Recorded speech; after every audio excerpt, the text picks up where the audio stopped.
بسم الله الرحمن الرحيم. السلام عليكم ورحمة الله تعالى وبركاته. كلا وعن صاحب بيال ميل والبوات جوكتان يوسي والبوي سارك مغلكي ويدين سو غاريو waxaad kusoo dhawaataan wararkeena maalinimo qodobo muhiim ah ayaad ku daawan doontaan wararkeena inta aynu ku jirno tabinteena waxaana qodobadaasi kamid ah wararkii ugu dambeeyay ee dalka Ethiopia sidee ay markaa xaal ku yahay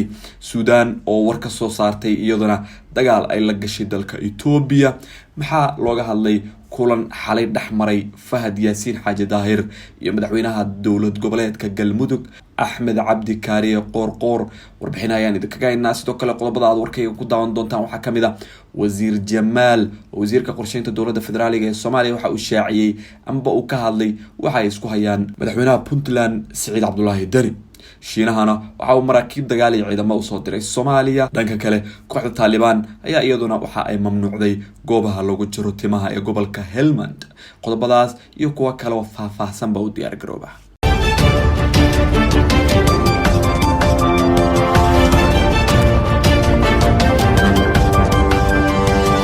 وهاجاك صاحبيال isku soo noqod wanaagsan aynu ku bilaawno wararkii guud markaa ay guud ahaan dalka Ethiopia xiisadaha ka taagan halka ay wax marayaan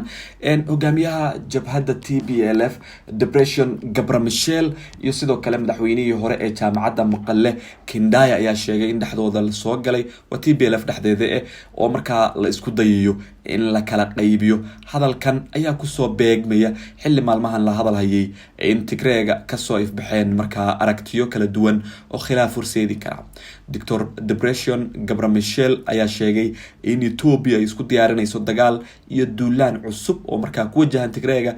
sida uu markaa isagu hadalka u dhigay waxaana uu yiri iyagu waa dowladda markaa federaaliga Ethiopia waxay isku diyaarinayaan howlgal kama dambaysa wada markaa xaqa ayaan ku taaganahay buu yiri waanan guuleysanina hadii aan guuleysanana waxaan gali doonaa Addis Ababa dhinaca kale taliye ku xigeenka ciidamada militariga ee dalka Ethiopia guud ahaan Ababe Tadase ayaa warbaahinta isaguna waraysi siiyay waxaana uu sheegay dagaalka amaba uu yiri dagaalka waqooyi ujeedadii aan kala hayn waan gaarnay Ethiopiana waan badbaadinay buu yiri hadda si ballaaran ayaan markaa u xoojinaynaa ciidamada militariga qalabaynta ciidamada cirka iyo kuwa lugtuba waxay ku socon doonaan si aan la qiyaasi karin ayuu yiri taliye ku xigeenka ciidamada markaa dalka Ethiopia Ababe Tadase dhanka kale markaa ugu dambeyn ra'iisul wasaare ku xigeenka dalka Ethiopia Demoka Mokonnen oo isaguna warbaahinta la hadlay amaba ka hadlay si kala aan u raade kulankii qaramada midoobay ayaa yiri arimaheena gudaha inaad faragelisaan ma ogolaanayno isagoo markaa baaq u sii diraya beesha caalamka waxaa xusid mudan amaba hadalkan markaa Depression Gabramichel iyo sidoo kale madaxweynaha jaamacadda Maqale ka soo baxay uu ku soo beegmaya xilli la hadal hayay in isfaham u dhaxmaray TPLF iyo sidoo kale dowladda federaalka Ethiopia iyadoo markaa taasi ay keentay isfahamka uu keenay in la fasaxo korontada iyo biyaha loo fasaxo markaa magaalada Maqale sidoo kalena bangiyadii isticmaalkooda loo fasaxo dadka walow korontadu ay maaragtay xilliyo qaar loo soo sii daayinayay laakiin arintan waxay keenaysaa markaa in ay muuqato in khilaaf uu jiro oo ka dhex taagan TPLF dhexdeeda sida markaa hadalka uu u dhacayo waa hadalka hogaamiyaha iyo sidoo kale madaxweynihii hore ee jaamacadda Maqale wixii ka soo kordha wararkayga dambe ayaa saaxiibayaal ku daawan doontaan waxaynu aadi doonaa dhanka dalka markaa Sudan iyo xiisadaha ka dhex taagan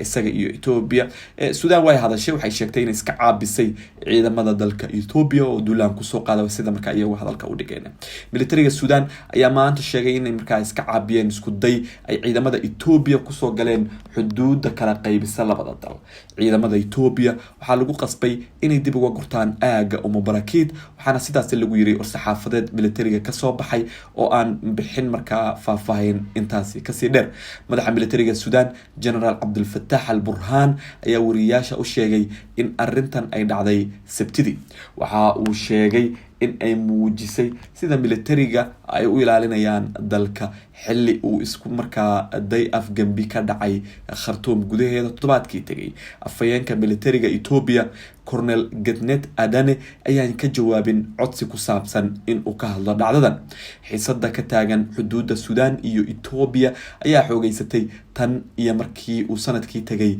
uu dagaal ka qarxay gobolka Tigray ee waqooyiga dalka Itoobiya. Dagaalkaas oo sababay in kumanaan qof oo Itoobiyaan qaxooti ahaan ay u galaan bariga Suudaan. Xiisada ayaa ka taagan dhul markaa ku wanaagsan beerashada oo loo yaqaano Al-Faqsha, halkaas oo ah goobta lagu muransan yahay oo ay isku hayaan labada dowladood. Wixii ka soo kordha xiisadan cusub ee markaa marba isa soo taraya ee Suudaan iyo Itoobiyana wararkayga dambe ayaad saaxiibayaal ku daawan doontaan ee aynu u soo noqono wararka gudaha ee Soomaaliya.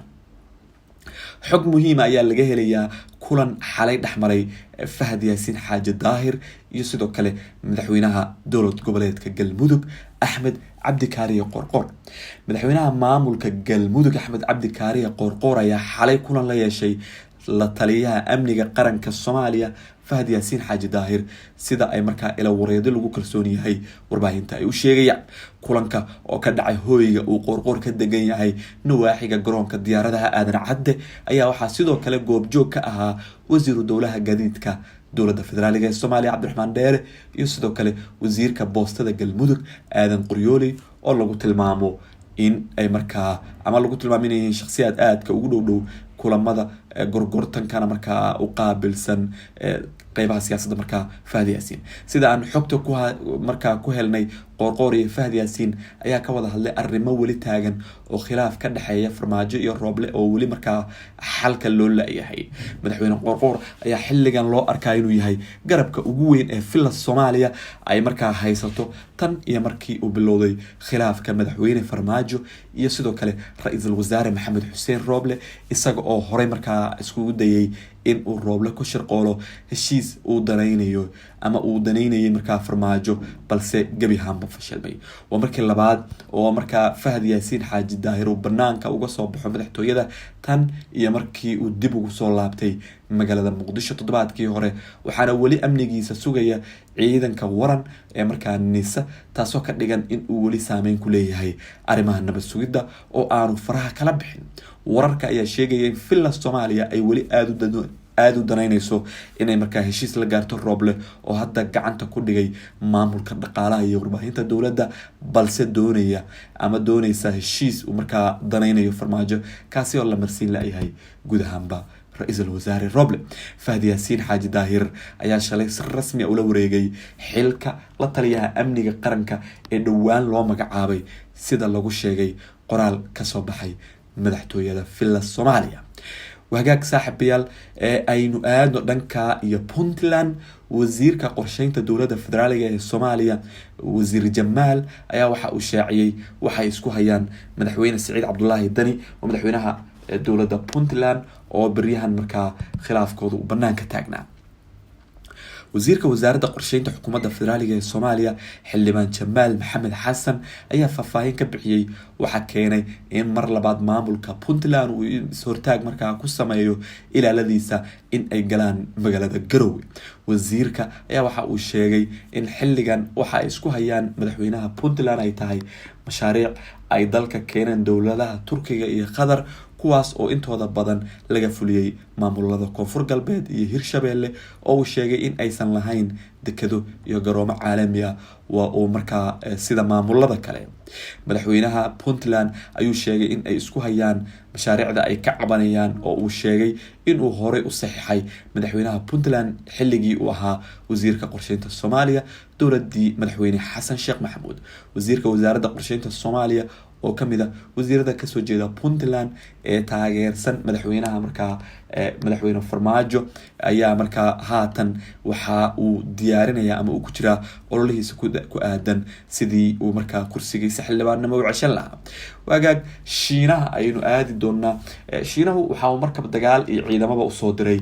gudaha Soomaaliya. maraakiib ama markabkii 39aad ee ciidamada badda Shiinaha ayaa kasoo ambabaxay magaalada Qingdao oo markaa ama ka tirsan gobolka Shandong ee bariga Shiinaha si uu fuliyo howlgal laga fulinayo gacanka cadmeed iyo biyaha Soomaaliya. markabkan ayaa waxaa saaran hubka wax burburiya 2 helicopter waxaana la socda daraasiin ka tirsan ciidamada sida gaarka u tababaran ee fuliya howlgallada qaaska ah. ujeedada markabkan loogu diray biyaha Soomaaliya ayaa ah la dagaalanka waxa loogu yeero argagixisada iyo la dagaalanka burcadbadeeda iyo sidoo kale kormeerka badda. ciidamada badda China ayaa ka bilaabay howlgallo dhanka markaa gacanka cadmeed iyo biyaha ka baxsan Soomaaliya bishii December ee sanadkii 2008. wagaag ugu dambeyn waxaynu aadi doonaa Taliban iyo Afghanistan. kooxda Taliban ayaa ka mamnuucday goobaha lagu jaro timaha guud ahaanba gobolka Helmand ee dalka Afghanistan. kooxda Taliban ayaa ka mamnuucday goobaha lagu jarto timaha ee gobolka Helmand in dadka ay markaa garka u gaabiyaan amaba ay xiraan. waxay sheegeen in talaabadan ay kasoo horjeedo shareecada Islaamka. booliiska Afghanistan waxay sheegeen in qof kasta oo jabiya xeerkan mamnuucaya